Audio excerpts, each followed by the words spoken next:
there. This is Author. My name is Sven Michael Davison, and I have Rex Pickett today. And he'll be talking about Sideways, Chile. I didn't want to do a rehash like Hangover 2, whatever they did.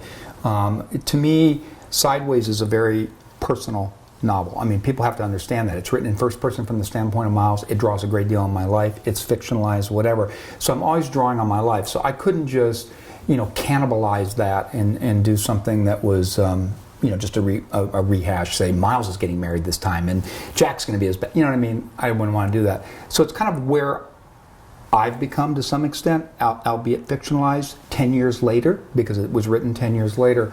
And so for me, it's, people think I got rich off of Sideways, and they would be wrong to assume that.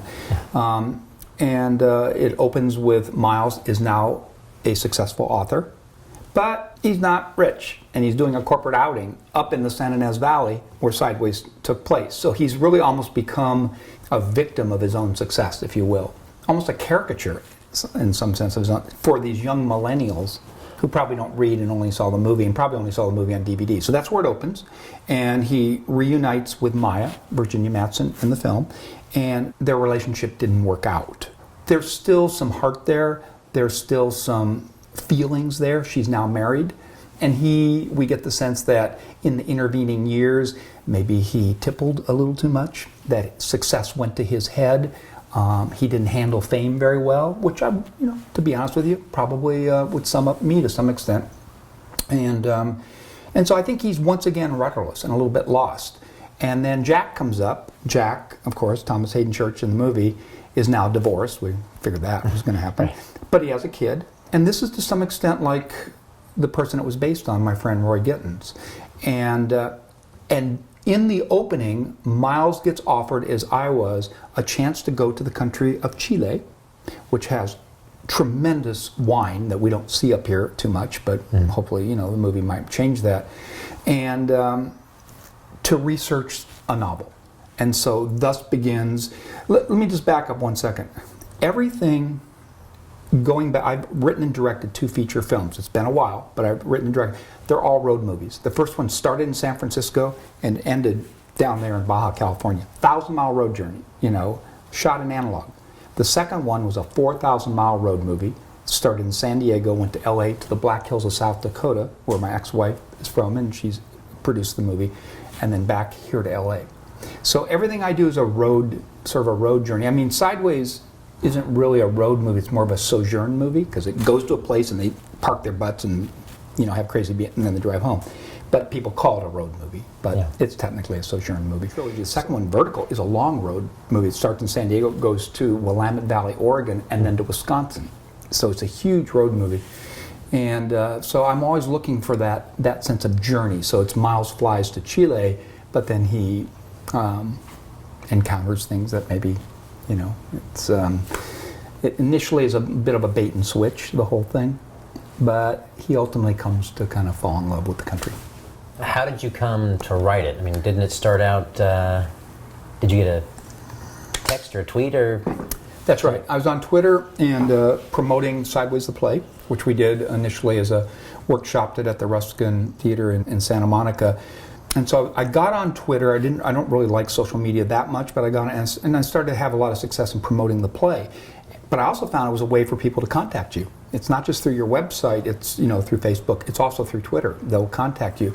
And so a guy, Mario Velasco, who's I'd call him kind of an agent, a culture rep in a way. He puts people together. He's actually a character in Sideways Chile. He's a colorful guy. He's a great guy. We're really good friends. He's a business partner. And he said, would you want to bring Miles and Jack to Chile? And I said, well, I'm listening.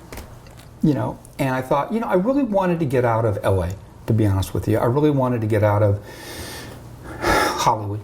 In Sideways, the movie, Alexander Payne, the director and co-writer, was very faithful to my novel, but he changed a couple things. One was he made Miles a school teacher, but Miles in the book is not a school teacher. Miles is basically an unemployed screenwriter who's written a novel, exactly like me at that point. And I think in that same vein, I wanted to get out of Hollywood. I just wanted to go somewhere.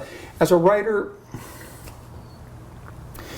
they always say write what you know, and then there's other people who say, well, no. But I do believe that. I draw on real characters and I draw on real experiences, and I wanted to open myself up to another world and to another potential, rich loam of material.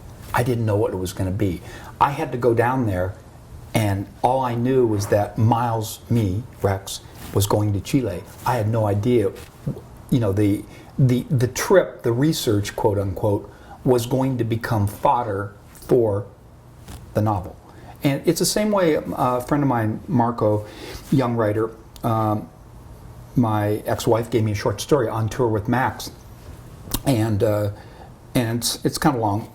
It's a very, very short story. It's very comic. It's about an older poet who's kind of down on his luck, and he goes on this kind of pathetic reading tour in Texas. I've never been to Texas.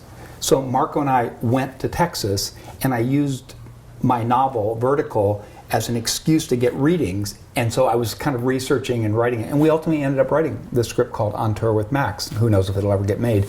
So I need to be there. If you take Sideways, for example, I went up to the San Ynez Valley where it was shot, initially just to play golf. My second feature film had failed, and I was nowhere, and it got worse than that. My mother had a massive stroke, my younger brother came in, took over her care, ripped her off, these stories, whatever. And I just went up there to play golf. There's a great golf course up there that's uncrowded, and so God, I felt free, and it was inexpensive, and I would go to the Windmill Inn. It was $29.99. I thought, God, this is a cheap, a way to get out of LA. But unwittingly, there's a saying, writers are like thieves. We're always working, and that's, I'm unwittingly working. I find out, oh wow, there's more up here than just golf. There's wine. There's the hitching. I had to have a place to eat, but I'm starting to find the ingredients, almost like a chef going to a farmer's market, like I just came back from before you came over here, and you get your ingredients, but then you have to know what to look for and what to focus on, who is a character, who isn't a character, but when I sat down to write Sideways, we talked about this before, it was originally a screenplay, but it didn't work. I never showed it to anyone, no one. But I was writing a short story at a wine tasting I was going to in Santa Monica, and I started writing this short story in first person from the standpoint of a character named Miles Raymond. And it's a wine tasting, some snobs and whatever, at this little wine store now defunct in Santa Monica, and it degenerates into a brawl. And I remember I got to the end of it, and I thought, oh my God, Jack comes in and kind of rescues him from this brawl, and thus begins this screenplay, originally called Two Guys on Wine, begins the screenplay, but I'll write it as a novel in first person. So I'm always writing from that first person character. I think Sideways emboldened me because it was so successful in a way, and because I bared my soul in a way, that I'm unafraid to bare my soul in that way. So, and there's a fine line between fiction and an autobiography for sure. But and so I did the same thing with Chile. I'm going to go down, and whatever my experience is, vis-a-vis my fictional needs, whatever, I'm going to create the story. So yeah, he didn't know what he was going to get. I don't think they even know what they're going to get into, what it was going to be. I'm sure they hoped. And yes, I was, a lot of people, wanted me to come to their winery because they thought it would be the next, Hitching Post or whatever. And so I said, guys, I'm trying to research a novel here. This isn't about influence peddling, So, but that became kind of a funny thing in the novel, in a way, until Miles finally finds, these wineries and these small artisanal things. So that's how it started. It was a suggestion to come down and research it. They would pay for the trip, which was fine, whatever. And it was a way for me to take my character, my person, and my voice, and transport it or teleport it somewhere else, and to see it. And I came back. I didn't even know I was going to even write the novel, and then suddenly it started to come to me. Chile, Sideways Chile, is now a screenplay, correct? You've adapted it? Right. Okay. Yeah, no, I actually went through a couple drafts, and I'm working with two people down there. One's an American, James Katz, young guy who's a filmmaker. He actually went to USC, but I think his parents are Chilean, but they live up here. And the other is the culture rep, Mario Velasco. And, we hope that will be the Sideways sequel. So again, it would be 10 years later. I know that this gets into kind of the business side a little bit, and it gets into the kind of subjective side. Alexander didn't want to do a sequel when I wrote Vertical, and that's fine. I understand. It's a 4,000-mile road journey. It has an ending somewhat similar to The Descendants. Oddly enough, the film he did after it, and it's very personal. This is different. Sideways Chile is not as personal as Vertical. It's not to damn it with faint praise.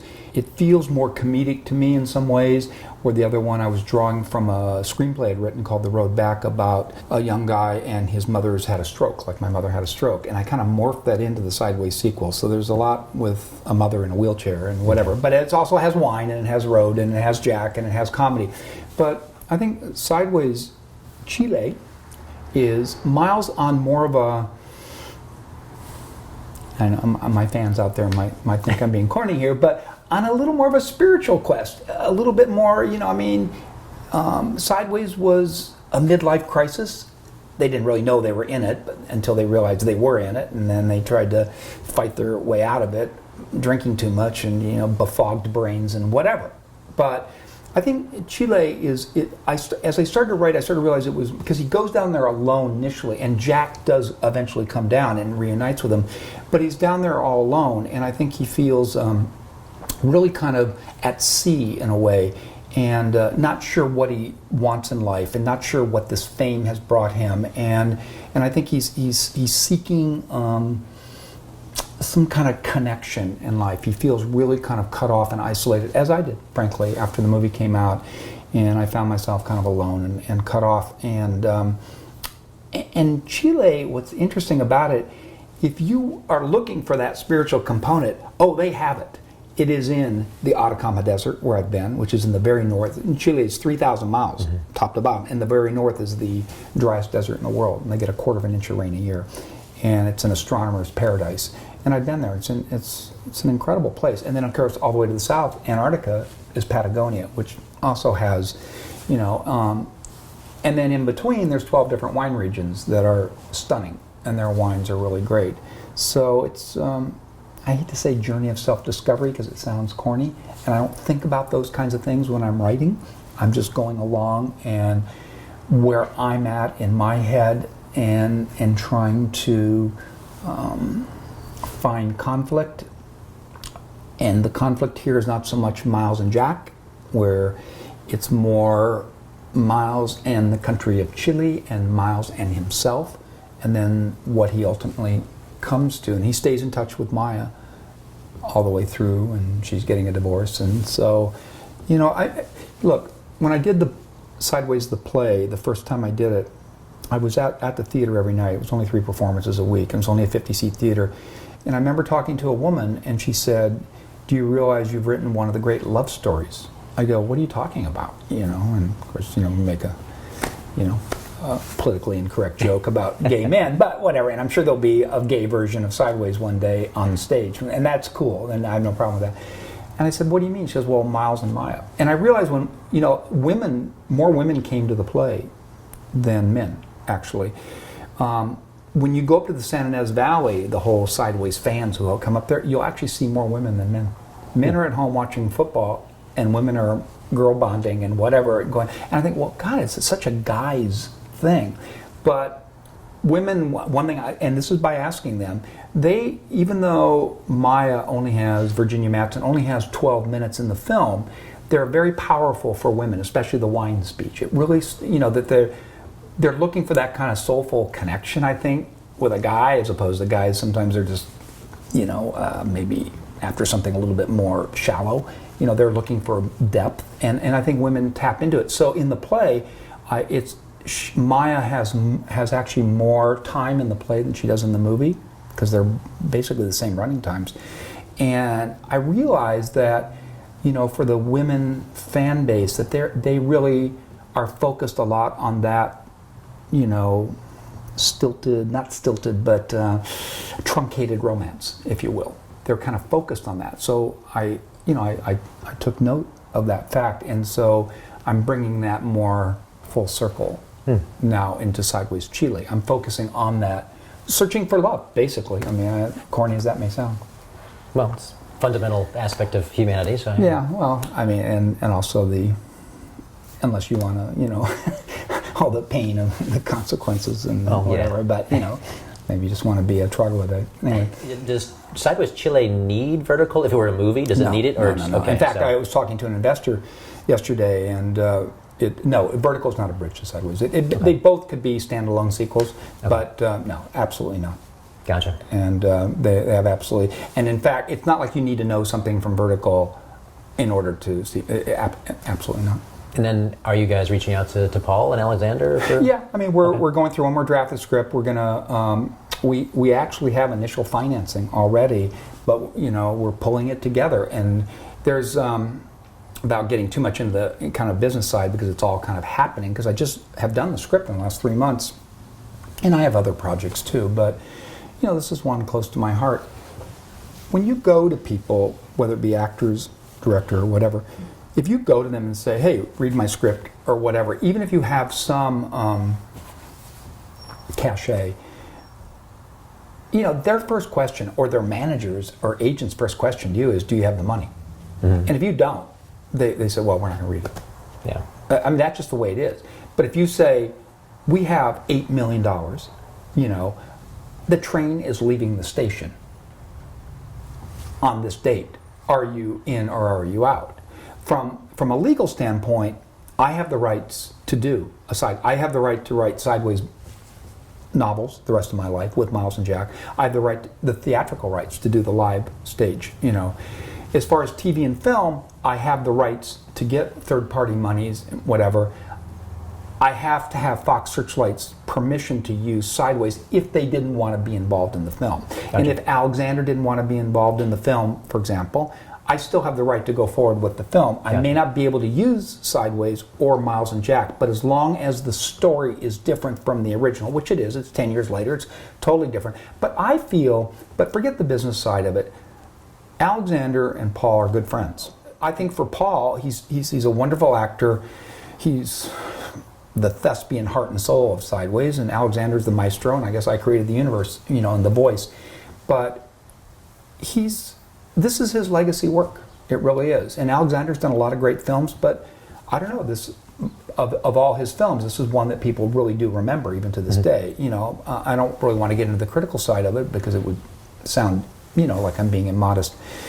But I think they've wanted to work together. And bear in mind, Sideways was shot in 2003. Yeah. And Alexander's doing a big futuristic, political, allegorical film. I think we talked about it. It's an ambitious screenplay, and it's science fiction. I mean, they shrink people to 4 inches, and they go and live in these little worlds, and it's kind of about global warming, and it's kind of a satire on whatever. But in order to get the money for that, and he told me this personally, he had to get a major star, and he got Matt Damon, and the film is shot, and it's coming out in December. I think he and Paul would love to reunite, and I'd love to see them reunite. I know for Alexander, doing a sequel is, to him it's probably selling out. I mean, he's told me that, but you just never know. If obviously, to answer your question, yes, we have to go to Fox Searchlight. Right. Technically, they own the rights, and they're going to go to Alexander because he's obviously a star in their firmament, and he is Sideways, and Paul, and we'll see. I don't know. It's such a subjective world, you don't know. Yeah. But I can promise you this: if they don't want to do it, there still will be a movie. I feel pretty, and this just comes from the conversations I've had with 2 very wealthy investors down there who would love to see a movie, and they, of course, would love it if it was the original, and we would love to see Paul and everything else. But they're prepared to go forward regardless. So. Well, as long as I guess Fox has first right of refusal, but if they pass, then you guys can take control. Right? They have a first right of refusal, but they don't. They can't stop the production. All they could do is stop me from using the word Sideways. Gotcha. But the producers can say from the author, of Sideways. So, you know, if it's called, you know, Dos Gringos on Wine, you know, I mean, you know, I think, look, facetious, I don't get into the business side, I don't want to alienate anybody. I think it's really, and I was talking to this guy, he's a big producer in Chile, and he's got a lot of money, and we're talking about the story. You know, does the story really work? And yeah, I'd love it to be Paul Giamatti. We all would, you know. But I've seen with the play, we've done 3 versions of the play, and they've all been different actors, and it's the story which has swept people along, you know. Whether that would be the case in here, I want to still believe in the power of the story, the power, the strength of Miles's psychological journey, if you will, you know, toward, you know, look, I don't know if we can see this red book here, but when I was 19 years old, I took a couple quarters off from the University of California at San Diego here, and I read the entire collected works of Carl Jung, all 20 volumes. Wow. And it took me 6 months. All I did. Did you want to go into psychology or something like that, or what did you think? I vaguely considered it, but it gave me a real, you know, bear in mind, Jung did a tremendous amount of work in mythology and fairy tale and archetypes and, you know, whatever. Joseph Campbell took everything from Jung, with Jung's blessing, you know, and his work with Hero with a Thousand Faces, whatever, which then George Lucas took from and did Star Wars. But I read the original, which was, you know, C.G. Jung. And so I'm really, you know, to me, everything, even if it's comedic in the case of Sideways, it's always about that hero's journey, to me, in a way. Starting here, the descent, grappling with those, you know, demons, and then redemption.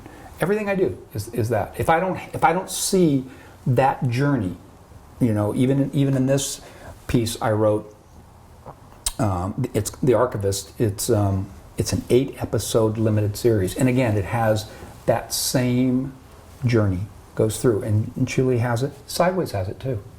It has that kind of redemptive moment where things reach a resolution, and it's part of what Jung called, you know, in a psychological way, the individuation process, which is looking inward, and to him it was going into the unconscious and whatever, and that mythology and fairy tale and all religion have that journey of suffering and redemption in a way.